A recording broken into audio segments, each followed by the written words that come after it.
छतरपुर हमारा जिला है, वहां से ठीक गढ़ा बागेश्वर धाम से 20 किलोमीटर की दूरी पर, 25 ज्यादा से ज्यादा।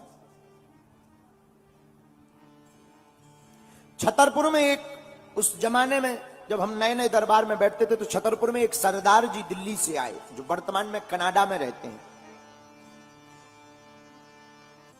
तो किसी ने बताया कि यहां बगल में एक गांव है छोटा सा गड़ा, गड़ा गांव में एक छोटे से बच्चे को हनुमान जी की कृपा है।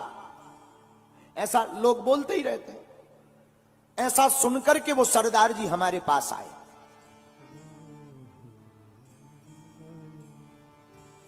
हम दरबार में बैठे हुए थे, 40-50 लोग बैठे थे। 10-12 पर्चा बनने के बाद हमने सरदार जी को बुलाया, आइए आपकी अर्जी स्वीकार है। सन्यासी बाबा की प्रेरणा से, हमारी तो कोई प्रेरणा होती नहीं, हम तो आपके जैसे साधारण इंसान हैं। गुरुदेव की प्रेरणा, श्री सन्यासी बाबा की प्रेरणा से, आइए आपकी अर्जी स्वीकार है। वो आए, आकर बैठ गए। हमने पर्चा बनाया, हमने कहा बताइए क्या बात है, क्या पूछने आए। जैसा सब लोग बोलते हैं, आप तो सब जानते, हमने सुना आप मन की बात बता देते, आप बताओ। हमने कहा नहीं नहीं, हम नहीं जानते, जानते तो बालाजी है, हम तो लिख देते हैं और भगवान की कृपा से वो सत्य निकल आता है। तो उन्होंने कहा महाराज जी, अगर आप लिख देते हैं तो हमारे कोई संतान नहीं है, आपका क्या कहना है। ऐसा बोला, एक एक शब्द हमें याद है, आपका क्या कहना। हमने पर्चा पढ़वाया, हमने कहा पढ़िए, आप संतान की कामना लेकर आए हैं, कोई संतति नहीं है, हो जाएगी आशीर्वाद। लेकिन व्यक्ति को यह सुनकर प्रसन्नता होती है, उस आदमी को नहीं। तो हम थोड़ा चौंके, हमने कहा क्या बात है, बात गलत है क्या। बोले नहीं, बात तो ठीक है, लेकिन आपको ज्ञान बिल्कुल भी नहीं है, ठन ठन गोपाला है। ऐसा बोले सीधा। हमें बड़ा बुरा लगा, पहली बार किसी ने हमारी बेइज्जती की होगी। पसीना आ गया। हमने कहा आखिर ऐसी क्यों। बोले आप नहीं जानते, बेफिजूली का ढोंग घुमाए घूम रहे हो, पैसा कमाने के ढंग है, केवल बातें लिख पर पाते हो। हमने कहा अब भगवान जाने। हमने कहा भाई कारण बताओ। बोले पंडित जी, आपने कहा कि जाओ संतान हो जाएगी। संतान कैसे होगी, हमारी पत्नी का तो ऑपरेशन हो चुका है गर्भाशय का, बच्चादानी का। अगर आप जानते होते तो ये भी देख लेते, और आपने तो आशीर्वाद ठोक दिया। हमें भी बड़ा बुरा लगा। मन ही मन हम सन्यासी बाबा को बड़ा ध्यान करें कि तुमने बताया क्यों नहीं, बता देना था कि ऐसी ऐसी बात, डिटेल दे देते। इतना बताया, डिटेल और दे देते। अच्छा, कई बार ऐसे मुसीबतों के टाइम पर कनेक्शन कट जाता है। मन ही मन बड़ी पीड़ा हुई। अब 60-70 लोग सामने बैठे थे, तो फिर और पसीना आया कि नाक कट ही गई आज। लेकिन तब तक पता नहीं, हमें तो ध्यान नहीं है। भीतर से हुंकार सी भरी, जा कह दिया कि तेरे घर पुत्र होगा, और 2018 के पहले होगा तो होगा, बस। उसने वो पर्चा लिया और ऐसा एक टेबल रखी थी, टेबल पे रखा। बोले तुम नहीं जानते ठन ठन गोपाला, दें बड़े, चलो चिल्लाते, और ऐसा कह के चला गया। 2-3 दिन तो हम अपने गुरुजी से बड़ा नाराज रहे। और हमारी जिंदगी का पहला चमत्कार, हमारी जिंदगी की विचित्र घटना यही थी, सन्यासी बाबा की और हनुमान जी की प्रत्यक्ष महिमा हमने यही देखी। वो तो चले गए। सन 2015-16 की है, इतना स्मरण नहीं, अब तो लंबा हो गया। वो लगभग 8-10 महीने बाद कोई दंडवत करता हुआ आया। उस वक्त हमारा दरबार शनिवार मंगलवार लगने लगा था, तो शनिवार के दिन कोई दंडवत करता हुआ आया।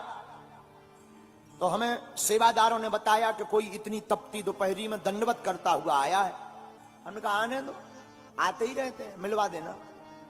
झोपड़ी बनी थी तब, कमरा भी नहीं था बागेश्वर धाम पर। हम झोपड़ी में तखत के ऊपर बैठे, सामने बागेश्वर बालाजी का चित्र, ऊपर छोटे से मंदिर में हनुमान जी का स्थान था पहले, जहां बागेश्वर धाम में हम बैठे बैठे हम दरबार लगाए थे। वही रोज का क्रम चल रहा था। बात आई गई हो गई थी, 8 महीने पहले बात कही थी, हमें तो ध्यान नहीं था।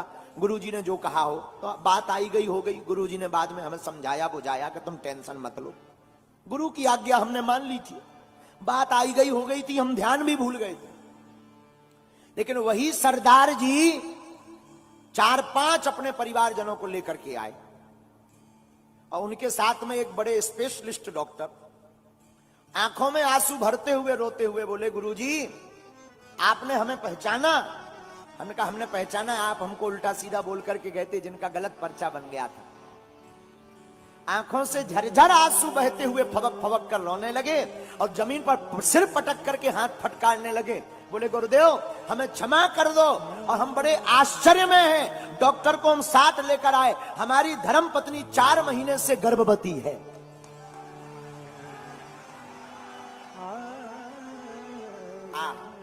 हमारी भी आंखों से झरझर आंसू बह गए, आंखें हमारी खूब डबडबा गई और हमने खूब सन्यासी बाबा की जोर से कांपते हुए जयकारा लगाई कि धन्य है वीर बजरंग बली, आज तुमने इस गद्दी की और संत महिमा की लाज रख दी।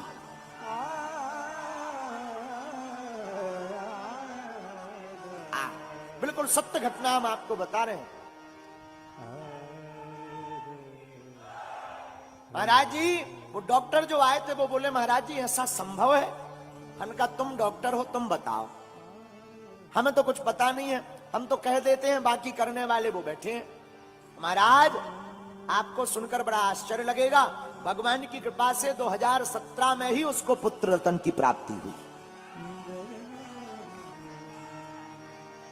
और हमें आज भी हमारे नाम पर कुछ भी नहीं है, लेकिन एक मोटरसाइकिल आज भी हमारे नाम पर है, आई स्मार्ट गाड़ी, और हमें अपनी जिंदगी का पहला दान आई स्मार्ट गाड़ी के रूप में मिला था। एक ही गाड़ी हमारे नाम है, बाकी हमारी कुछ है नहीं, सब चेला चपाटों की है।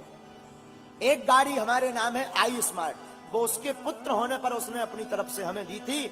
आज उनका बालक 5-6 साल 7 साल का हो गया है, कनाडा में रहता है और भगवान की कृपा से खूब जय जयकार है। उसके बाद फिर पूरे क्षेत्र में चहुं दिस चर्चे चले, बातें चली। तब हमने एक दिन अपने गुरुदेव से पूछा कि हे गुरुदेव, उसके तो गर्भाशय नहीं था, क्या संतान संभव है? बोले, बेटा भजन में बहुत ताकत है, अगर नाम कीर्तन बहुत ज्यादा हो तो हनुमान जी बस में हो जाते हैं, और बस में हो जाते हैं तो उन्हें कृपा लाज रखनी पड़ती है, भक्त की जबान को पूर्ण करना पड़ता है, ये भगवान का दायित्व है। इससे हमने मान लिया कि बसत्व नाम की सिद्धि से इंसान तो छोड़ो, अब आप देवताओं को भी नाम जप करके बस में कर सकते हैं।